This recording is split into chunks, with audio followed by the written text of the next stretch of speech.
आप सबको जय मसीह की। आज तारीख है 8/12/2025 और हम शाम का वचन पढ़ेंगे। हम पढ़ेंगे दानियल की पुस्तक में से 8, 9 और 10 अध्याय। बेलशस्सर राजा के राज्य के तीसरे वर्ष में उस पहले दर्शन के बाद एक और बात मुझ दानियल को दर्शन के द्वारा दिखाई गई। जब मैं एलाम नामक प्रांत में शूशन नामक राजगढ़ में रहता था, तब मैंने दर्शन में देखा कि मैं ऊले नदी के किनारे पर हूँ। फिर मैंने आँख उठाकर देखा कि उस नदी के सामने 2 सींग वाला एक मेंढा खड़ा है। उसके दोनों सींग बड़े हैं, परंतु उनमें से एक अधिक बड़ा है और एक छोटा है। वह दूसरे के बाद निकला। मैंने उस मेंढे को देखा जो पश्चिम, उत्तर और दक्षिण की ओर सींग मारता है, और कोई जंतु उसके सामने खड़ा नहीं रह सकता और न उसके हाथ में कोई किसी को बचा सकता है, और वह अपनी ही इच्छा के अनुसार काम करके बढ़ता जाता है। मैंने सोच रहा था तो फिर क्या देखा कि एक बकरा पश्चिमी दिशा से निकलकर सारी पृथ्वी के ऊपर ऐसा फिरा कि चलते समय भूमि पर पांव न छुआ, और उस बकरे की आंखों के बीच एक देखने योग्य सींग था। उस 2 सींग वाले मेंढे के पास जाकर, जिसको मैंने नदी के सामने खड़ा देखा था, उस पर जलकर अपने पूरे बल से लपका। मैंने देखा कि वह मेंढे के निकट आकर उस पर झुंझलाया और मेंढे को मारकर उसके दोनों सींगों को तोड़ दिया, और उसका सामना करने को मेंढे का कुछ भी वश न चला। तब बकरे ने उसको भूमि पर गिराकर रौंद डाला, और मेंढे को उसके हाथ से छुड़ाने वाला कोई ना मिला। तब बकरा अत्यंत बढ़ाई मारने लगा, और जब बलवंत हुआ तब उसका बड़ा सींग टूट गया, और उसके बदले देखने योग्य 4 सींग निकलकर चारों दिशाओं की ओर बढ़ने लगे। फिर इनमें से एक छोटा सा सींग और निकला जो दक्षिण पूरब और शिरोमणि देश की ओर बहुत ही बढ़ गया। वह स्वर्ग की सेना तक बढ़ गया, और उसमें से और तारों में से भी कितनों को भूमि पर गिराकर रौंद डाला, वरन वह उस सेना के प्रधान तक भी बढ़ गया, और उसका नृत्य होम बलि बंद कर दिया गया। उसका पवित्र वास स्थान गिरा दिया गया, और लोगों ने उसके अपराध के कारण नित्य होम बलि के साथ सेना भी उसके हाथ कर दी गई, और उस सींग ने सच्चाई और मिट्टी में मिला दिया, और वह काम करते करते सफल हो गया। तब मैंने एक पवित्र जन को बोलते सुना। फिर एक और पवित्र जन ने उस पहले बोलने वाले से पूछा, नृत्य होम बलि और उड़ाने वाले अपराध के विषय में जो कुछ दर्शन में देखा गया, वह कब तक फलता रहेगा? अर्थात पवित्र स्थान और सेना दोनों को रौंदा जाना कब तक होता रहेगा? तब उसने मुझसे कहा, जब तक सांझ और सवेरा 2300 बार न हो तब तक वह होता रहेगा। तब पवित्र स्थान शुद्ध किया जाएगा। इस बात दर्शन में देखकर मैं दानियल इसको समझने का यत्न करने लगा। इतने में पुरुष का रूप धरे हुए कोई मेरे सम्मुख खड़ा हुआ दिखाई पड़ा।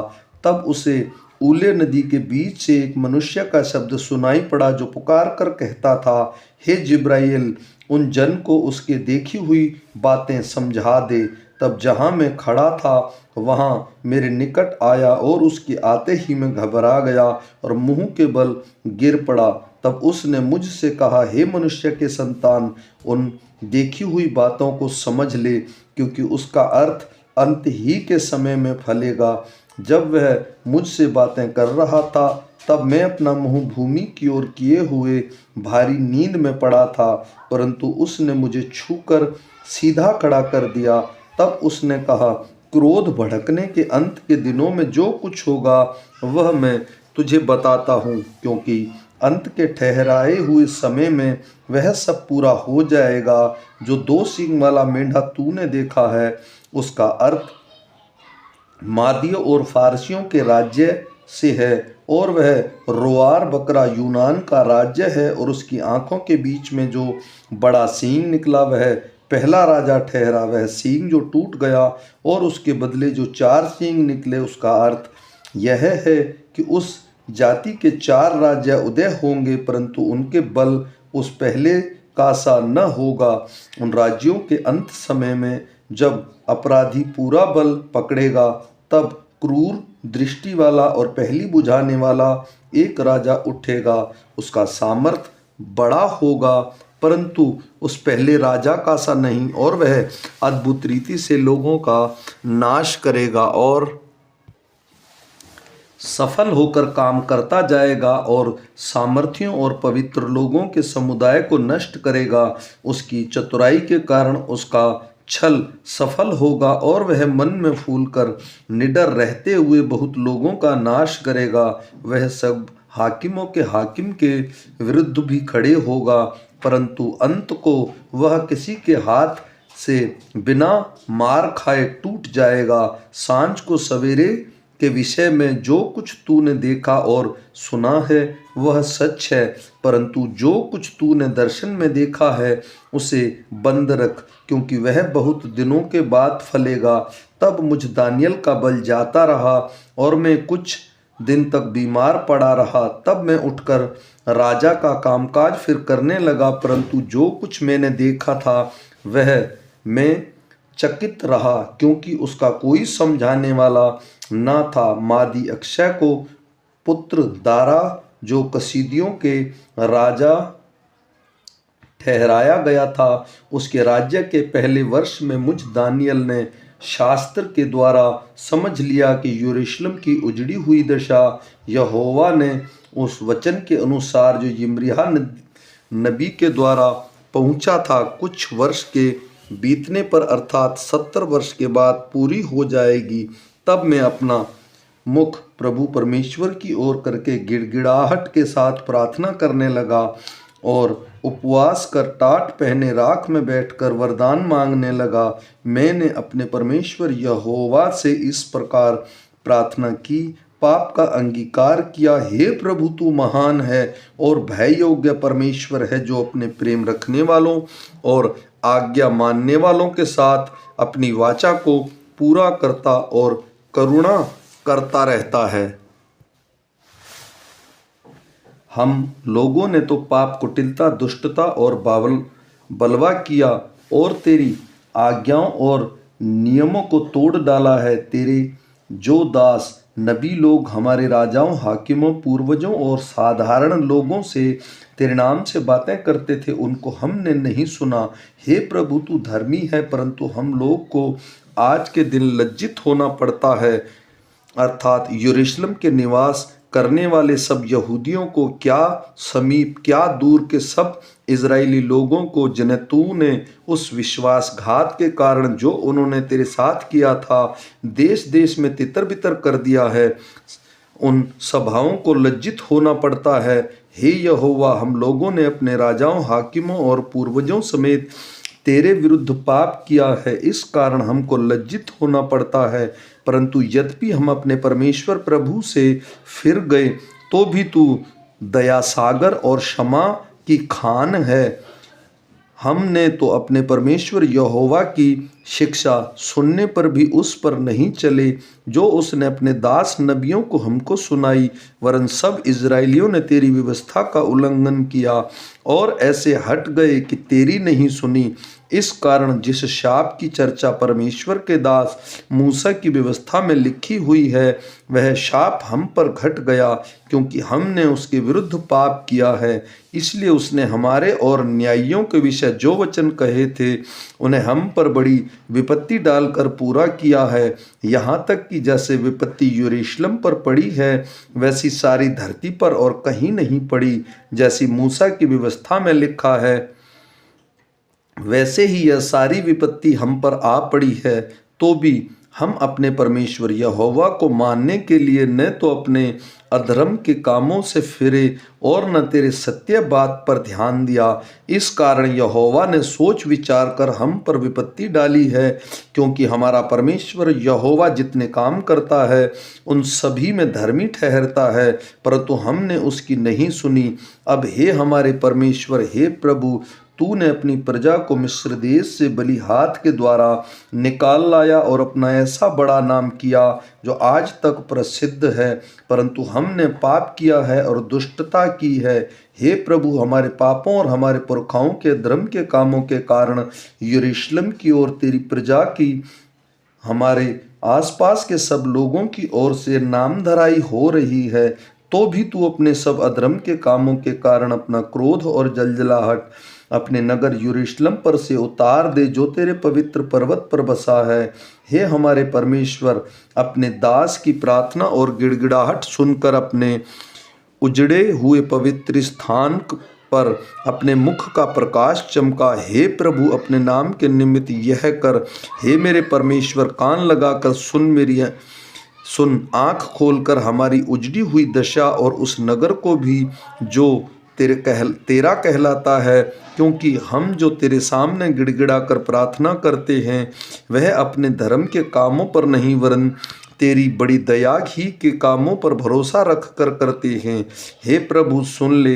हे प्रभु, पाप क्षमा कर। हे प्रभु, ध्यान देकर जो करना है उसे कर, विलंब ना कर। हे मेरे परमेश्वर, तेरा नगर और तेरी प्रजा तेरे ही कहलाती है, इसलिए अपने नाम के निमित्त ऐसा ही कर। इस प्रकार मैं प्रार्थना करता और अपने इजरायली जाति भाइयों के पाप का अंगीकार करता हुआ अपने परमेश्वर यहोवा के सम्मुख उसके पवित्र पर्वत के लिए गिड़गिड़ाकर विनती करता ही था। तब वह पुरुष जिब्राइल, जिससे मैं समय देखकर जब मुझे पहले दर्शन हुआ था, उसने वेग से उड़ने की आज्ञा पाकर सांझ के अन्नबलि के समय मुझको छू लिया और मुझे समझाकर मेरे साथ बातें करने लगा। उसने मुझसे कहा, हे दानियल, मैं तुझे बुद्धि और प्रावीण्यता देने को अभी निकल आया हूँ। जब तू गिड़गिड़ाकर विनती करने लगा तब ही इसकी आज्ञा निकली, इसलिए मैं तुझे बताने आया हूँ, क्योंकि तू अति प्रिय ठहरा है। इसलिए उस विषय को समझ ले और दर्शन की बात का अर्थ जान ले। तेरे लोग और तेरे पवित्र नगर के लिए 70,000 सप्ताह ठहराए गए हैं कि उनके अंत तक अपराध का होना बंद हो और पापों का अंत और अधर्म का प्रायश्चित किया जाए और युग युग की धार्मिकता प्रकट हो और दर्शन की बात पर यह भविष्यवाणी की छाप दी जाए और परम पवित्र का अभिषेक किया जाए। इसलिए यह जान और समझ ले कि यरूशलेम को फिर बसने की आज्ञा के निकलने से लेकर अभिषिक्त प्रधान के समय तक 7 सप्ताह बीतेंगे और 62 सप्ताह के बीतने पर चौक और खाई समेत वह नगर कष्ट के समय में फिर बसाया जाएगा। उन 62 सप्ताहों के बीतने पर अभिषिक्त पुरुष काटा जाएगा और उसके हाथ में कुछ न लगेगा और आने वाले प्रधान की प्रजा नगर और पवित्र स्थान को नष्ट तो करेगी, परंतु उस प्रधान का अंत ऐसा होगा जैसे बाढ़ से होता है, तो भी उसके अंत तक लड़ाई होती रहेगी, क्योंकि उसका उजड़ जाना निश्चय ठान लिया गया है। वह प्रधान 1 सप्ताह के लिए बहुतों के संग दृढ़ वाचा बांधेगा, परंतु आधे ही सप्ताह के बीतने पर वह मेल बलि और अन्न बलि को बंद करेगा और कुंगरे पर उजाड़ने वाली घृणित वस्तुएं दिखाई देंगी और निश्चय ही ठानी हुई बात के सप्ताह होने तक परमेश्वर का क्रोध उजाड़ने वाले पर पड़ा रहेगा। फारस देश के राजा कुस्रू के राज्य के 3रे वर्ष में दानियल पर, जो बेलतशस्सर भी कहलाता है, एक बात प्रकट की गई। वह बात सच थी कि बड़ा युद्ध होगा। उसने इस बात को जान लिया कि उसको यह देखी हुई बात समझ आ गई। उन दिनों में दानियल 3 सप्ताह तक शोक करता रहा। उन 3 सप्ताहों के पूरे होने तक मैंने न तो स्वादिष्ट भोजन किया और न मांस या दाखमधु अपने मुंह में रखा और न अपनी देह में कुछ तेल लगाया। फिर पहले महीने के 24वें दिन को जब मैं हिजकेल नामक नदी के तट पर था, तब मैंने आंख उठाकर देखा कि सन का वस्त्र पहने हुए और उपहज देश के कुंदन से कमर बांधे हुए एक पुरुष खड़ा है। उसका शरीर फिरोजा के समान, उसका मुख बिजली के समान, उसकी आंखें जलते हुए दीपक की सी, उसकी बाहें और पांव चमकाए हुए पीतल के से, और उसके वचनों का शब्द भीड़ों के शब्द का सा था। उसके केवल मुझ दानियल ही ने देखा और मेरे संगी पुरुषों को उसको कुछ भी दर्शन न हुआ, परंतु वे बहुत ही थरथराने लगे और छिपने के लिए भाग गए। तब मैं अकेला रहकर यह अद्भुत दर्शन देखता रहा। इससे मेरा बल जाता रहा, मैं भयतूर हो गया और मुझ में कुछ भी बल ना रहा। तो भी मैंने उस पुरुष के वचनों का शब्द सुना, और जब वह मुझे सुनाई पड़ा तब मैं मुंह के बल गिर गया और गहरी नींद में भूमि पर औंधे मुंह पड़ा रहा। फिर किसी ने अपने हाथ से मेरी देह को छुआ और मुझे उठाकर घुटनों और हथेलियों के बल थरथराते हुए बैठा दिया। तब उसने मुझसे कहा, हे दानियल, अति प्रिय पुरुष, जो वचन मैं तुझसे कहता हूँ उसे समझ ले और सीधा खड़ा हो, क्योंकि मैं अभी तेरे पास भेजा गया हूँ। जब उसने मुझसे यह वचन कहा तब मैं खड़ा हो गया, परंतु थरथराता रहा।